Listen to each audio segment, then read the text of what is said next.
I'm talking today to Alison Newman of the Little Sugar Box, and she told me the other day that she can teach anyone how to make these incredible sugar flowers. First of all, I thought it was a real flower, but she really does make them this realistic. You didn't believe me about that either, did you? I promise it's sugar. Yeah.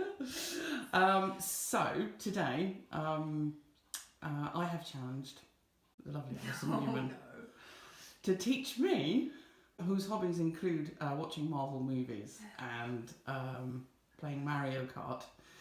I'm the least crafty person in the world, and she's going to teach me how to make a sugar flower. I am. Alison's going to get all set up, and then we shall begin.